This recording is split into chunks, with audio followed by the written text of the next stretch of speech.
Well, well, well. Look at what just walked back into the room. Look at what just stood up straight, shoulders back, eyes forward, carrying something in the chest that none of them can name, but all of them can feel. You didn't announce yourself. You didn't send a warning. You didn't hand out press releases or beg for attention or explain your movements to people who never deserved the explanation in the first place. You simply appeared, and the second you did, every room changed. They felt it before they even saw it. That shift in the air, that drop in temperature, that invisible pressure that makes small people instinctively look for the exit when something real enters the space. They couldn't explain why their mouths went dry. They couldn't explain why their confidence suddenly felt borrowed. They couldn't explain why the story they'd been telling about you, that rehearsed, polished, carefully curated little fiction, suddenly sounded hollow, even to their own ears, because something was different. Something was standing behind you.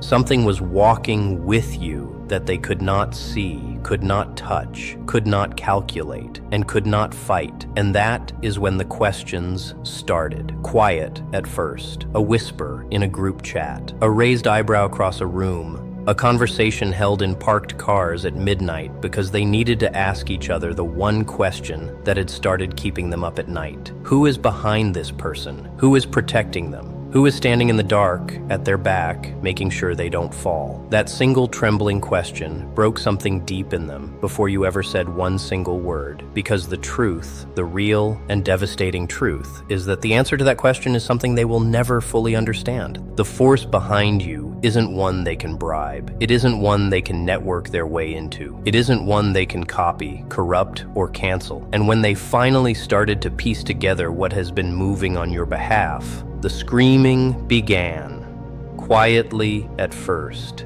then impossible to contain. But before we go further into what that force actually is, you need to understand what it cost to summon it, because nothing about this arrived for free, and nothing about this arrived by accident. Let's begin, because what's been happening to you isn't luck. It isn't coincidence. It isn't timing. It is something far older, far quieter, and far more terrifying than anything they were prepared to face. And every single person who bet against you is about to understand exactly what they touched, though not in the way they expect, and not on the timeline they think they control. Let's go back. Not too far, just far enough to remind you where this started. Because before the shift, before the silence, before the thing that changed in you that nobody could explain, there was a period of exposure, a period where you were visible in ways that made you vulnerable, where your plans were half formed and your wounds were half open, and your name was sitting on the table like a card everyone felt entitled to pick up and read without permission. They were watching then. Oh, they were watching so carefully, not out of love, not out of concern, not out of the kind of attention that lifts people, but surveillance, the kind of watching that happens when someone can't decide whether they're more afraid of your success or more excited by the possibility of your failure. They tracked your posts, they monitored your silence, they counted the gaps between your appearances and filled those gaps with narratives stitched together from jealousy and projection. They sat in circles, real circles, digital circles, circles inside circles, and they dissected you. They pulled apart your character like they were searching for something rotten they could hold up as proof. They measured your confidence and called it arrogance. They measured your quiet and called it weakness. They measured your resilience and couldn't name it at all, so they just stared at it with the kind of resentment a person only feels toward something they know. Deep down, they could never replicate themselves. And you were feeling all of it. Every whisper landed somewhere in you. Every false story found its way to you eventually, carried by mutual friends who thought they were being helpful, or by silence from people who should have defended you and didn't. Every betrayal from people you had trusted with real, unguarded parts of yourself arrived in its own time, sometimes gently, sometimes like a hammer to the chest. And for a moment, just a moment, it looked like it was working. It looked like the weight of their collective campaign against you was winning. It looked like you were bending under the pressure of being misrepresented, misunderstood, mislabeled and mistreated by people who had no right to any opinion of you whatsoever. There were nights you sat with that pressure and wondered if it would simply be easier to become smaller, quieter, less visible, just to make the watching stop. You will want to remember that feeling because it matters for what comes next, and because what happened after that point is the part they still cannot explain to this day. Here's what they didn't see. Here's what their surveillance completely missed. While they were watching the surface of you, something was moving underneath. Something was being built in the foundation of you that no amount of external pressure could ever reach.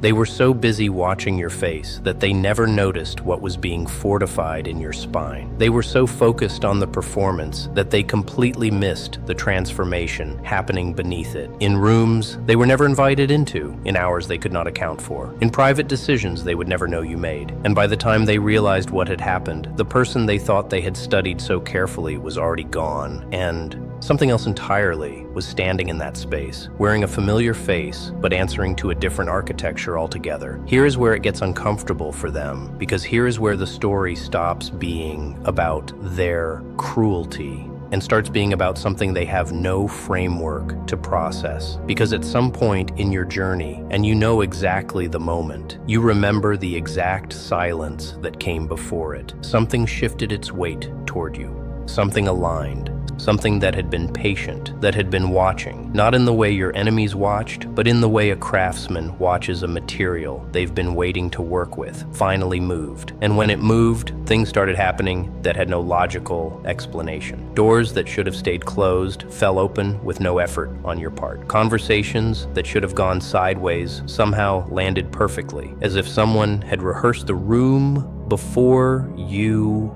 walked into it. Opportunities arrived, not from the people who smiled at your face while working against your back, but from the exact direction you would never have thought to look. Resources materialized when you needed them most, almost on schedule, almost too precisely timed to be chance. Clarity arrived in moments when confusion should have been winning. The right voices entered the room at the right moment, saying the right things, as if summoned. And people who had spent years positioning themselves as obstacles to you suddenly found themselves moved out of the way, without drama, without confrontation, quietly and almost politely relocated to somewhere they could no longer reach you, as though the universe itself had simply rearranged the furniture while they were looking elsewhere. They noticed, of course they noticed, when you are obsessively watching someone, waiting for them to fail, and the failure never comes. When you have planted every seed you know how to plant, and none of them take root the way you expected, you start to get scared, not of the person, but of what is around the person, of what seems to be accompanying them through spaces that should have swallowed them whole. So they started asking quietly, carefully, the way people ask questions they are afraid to hear the answer to. And the asking became its own kind of terror, because there was no answer. There was no mentor they could identify, no network they could infiltrate, no backer they could find records of, no obvious human explanation for why you kept walking out of situations intact. You weren't loud, you weren't political, you weren't working the room in the way they understood power to be worked, because that kind of power requires an audience, requires visibility, requires the constant performance of influence. You were something else. You were just protected. And protection without a visible source is the most terrifying thing a calculating, manipulative, strategy-obsessed person can ever encounter. They can fight a rival, they can outmaneuver a competitor, they can slander a name or poison a reputation, or cut off a resource at the source, but they cannot fight what they cannot see. They cannot map what has no coordinates. They cannot cancel what carries no human author, no chain of command, no weak link to exploit. And the force walking with you, that invisible, uncopyable, undeniable force, has no coordinates. It has no author they can find, no office they can call, no door they can knock on to negotiate. It simply is, and it is, entirely, completely on your side, which is the one outcome their entire strategy never accounted for. Let's talk about what's happening to them right now, in real time, while you read this, because fear is a fascinating thing. when it gets sophisticated. Unsophisticated fear runs, it hides, it cries in obvious ways that everyone can see and pity. But sophisticated fear, the fear that lives in people who have built entire identities around control and calculation and strategic positioning. Sophisticated fear doesn't run. It performs confidence louder than it ever did before, because stopping the performance would mean admitting what's underneath it. So right now, in whatever corner of the world they occupy, they are performing, they are posting, they are networking.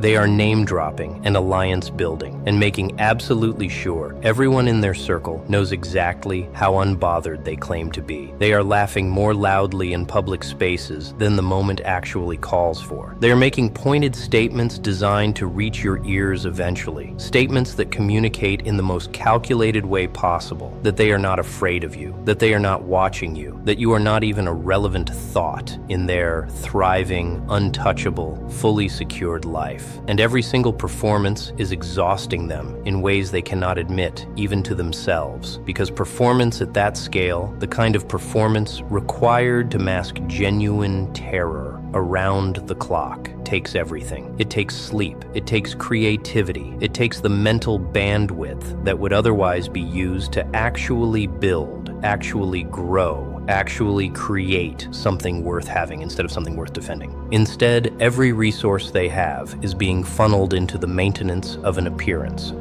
of safety, an appearance of dominance, an appearance of a life that does not spend every quiet, unguarded moment wondering what you're building and what's walking behind you and when, exactly, it's going to arrive at their door. They told their friends you were nothing. They said it with so much conviction that their friends believed them, repeated it, reinforced it, until it became a kind of shared scripture among people who needed it to be true. But conviction that loud about a person you claim doesn't matter, that's not confidence. That is a person screaming into an empty field, insisting there's nothing in the field, hoping the volume will convince even themselves. Confident people don't need to announce what they're not afraid of. Only scared people do that. Only people whose fear has grown so large that it requires constant verbal management, constant reassurance, constant repetition do that. And now the secret is out. Now the thing they've been managing in the dark is visible in the light. And the visibility of it is precisely what's doing the most damage, because once the people around them see what they've been afraid of, once the social circle gets a real look at you standing tall, carrying that protection, unbothered, unlabeled, undefeated, the questions stop being private. The screaming starts. And the first scream, as always, is the one that sounds most like who is behind this person, because they need it to be someone human. They need it desperately to be someone human. Because if it's someone human, they can compete with them, outspend them, outmaneuver them, eventually wear them down. But if it's something else entirely, if it's the kind of force that only attaches itself to people who have been forged in the right kind of fire, then they have no play at all. And somewhere underneath all that performance, they already know it.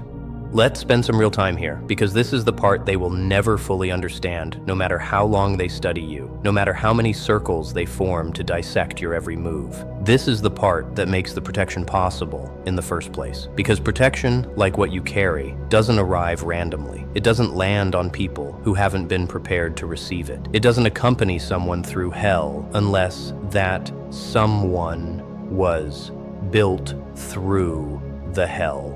Inside the hell, by the hell, into something worth accompanying afterward. Think about what they put you through, not in the way you used to think about it, carrying the weight of it. Like an open wound, you kept reaching back to touch. Think about it architecturally instead. Think about it as a construction process, deliberate and structural, even if no one designed it on purpose. Every betrayal was a test of your foundation. Every false narrative was a test of your self-knowledge, of whether you actually knew who you were when the mirror they handed you was cracked and distorted on purpose. Every moment they tried to dim your light was a test of whether your source of light was internal or external, whether it depended on their approval or existed independently of it. Every time they withheld access, sabotaged your name, closed doors in front of you, or smiled at your face while working against your back in private, every single one of those moments was a compression event.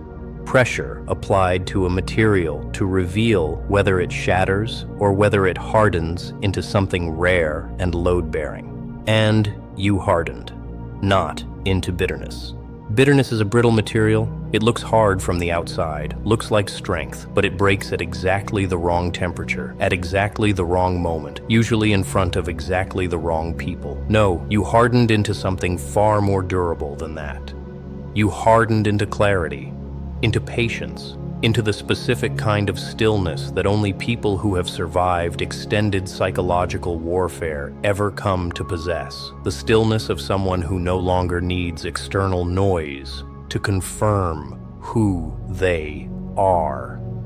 They couldn't break you, and I don't mean that as a compliment, and I don't mean it as encouragement either. I mean it as a statement of structural fact, the way an engineer might describe a material that exceeded its expected tolerances. They tried the standard tools, the whisper campaigns, the exclusion, the slow, deniable sabotage, the friendly smile in public, and the quiet undermining in private. And they found that none of it worked the way it was supposed to. Not because you were lucky, not because you were untouchable in some magical sense, but because of what you had already been built from and what you were actively being built into through every single one of those attempts to break you. And that is exactly what walks with you now. That architectural integrity, that uncompromised foundation, that specific frequency that only forms in a person who chose again and again in moments no one else would ever see or credit to remain clean when dirtiness would have been so much easier, so much faster, so much more immediately satisfying. When revenge would have felt completely justified, when matching their energy blow for blow would have felt like relief, you chose in silence, in private, at enormous and largely uncelebrated cost to yourself, not to become what was being used against you.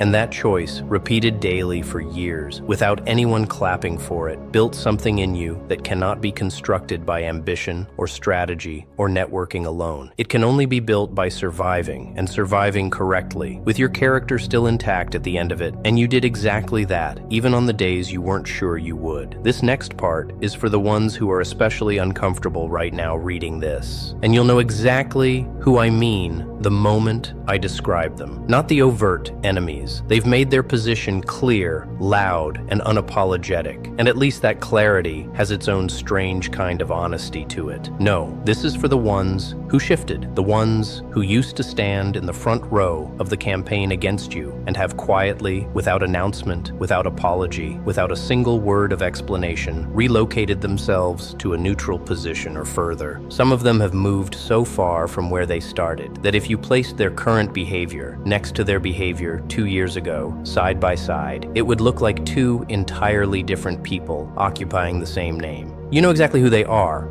You've noticed every single shift. You've been too gracious to name them publicly and too intelligent to trust them completely again, but you have absolutely noticed the direct messages that started arriving after a long, telling silence. The sudden supportive comments appearing where there used to be none at all. Their entire strategy was architecturally dependent on it, built around it the way a building is built, around its load-bearing walls. Without your reaction, the whole structure simply had nothing left to attach itself to, nothing to point at and say, see, this is what we always said about them, but you gave them nothing. Not cold nothing, not the kind of performed silence that still secretly reads as bitterness to anyone paying close attention. Real silence, the silence of someone who has genuinely decided that certain conversations are beneath the energy they have available to spend. The silence of someone who understands, on a level deeper than most people ever reach, that responding to a fire with oxygen is not bravery, it is fuel, plain and simple. The silence of someone who looked directly at what was being offered, the chance to defend themselves publicly, to set the record straight in front of an audience, to win arguments with people who had already decided the outcome before the conversation even started, and chose instead, deliberately, to direct that exact same energy somewhere there. It would actually compound and grow instead of simply being spent and gone. And that choice compounded. It compounded enormously, far beyond what anyone watching from the outside could have predicted at the time. Because while they were waiting for your response, generating endless energy and speculation around the waiting itself,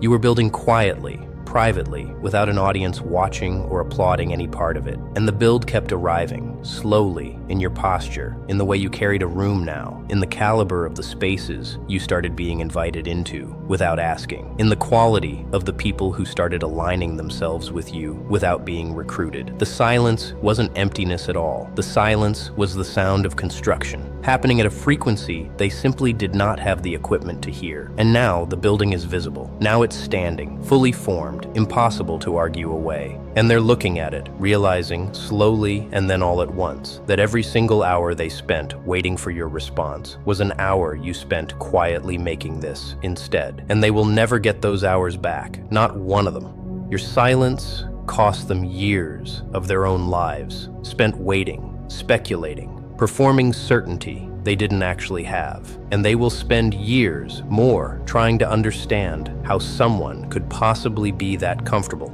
saying nothing in the face of so much noise directed at them personally. The answer, the real and complete answer, is that you knew, somewhere underneath the fear you were also feeling, that something was walking with you that spoke louder than anything you could have said out loud in your own defense. You didn't need to be your own defense attorney in every single conversation. You had something else handling that for you. And it handled it better than you ever could have managed yourself, in ways you are only now beginning to fully see the shape of. So let's finally answer the question properly, because they have been screaming it long enough, loud enough, in enough rooms, that it deserves a real and complete answer at last. It has bounced through enough group chats, enough late-night phone calls, enough hushed exchanges in hallways and parking lots, that it has earned a response. Who is behind you? What is the force that keeps walking with you, keeps clearing your path of obstacles that should have stopped you, keeps bringing things to you that your credentials alone would never have guaranteed? On paper, what is the protection that they can clearly feel but absolutely cannot name, no matter how many theories they whisper to each other late at night? Here is the answer, and it will not satisfy them, because it cannot be fought, bribed, or replicated. It is the weight of what you chose not to do. It is the accumulated force of every act of revenge you were genuinely entitled to, and chose to decline anyway. Every single time the opportunity presented itself perfectly wrapped, every burn you could have delivered with surgical precision and swallowed instead in private, where no one saw the restraint it actually took. Every moment you held real leverage over someone and used it for absolutely nothing, because using it would have required becoming the very thing you had spent years fighting against. That discipline, that sustained, unglamorous, frequently painful discipline of consistently choosing who you are over what you could clearly get away with, generates something genuinely real, something that moves through the world on your behalf, even when you're not actively thinking about it. It is the weight of your consistency, and not the easy consistency of performance, because anyone can perform consistently while they're being watched and know it. It is the consistency of character in private, in the rooms where no one was taking notes, where nothing was being recorded for later use.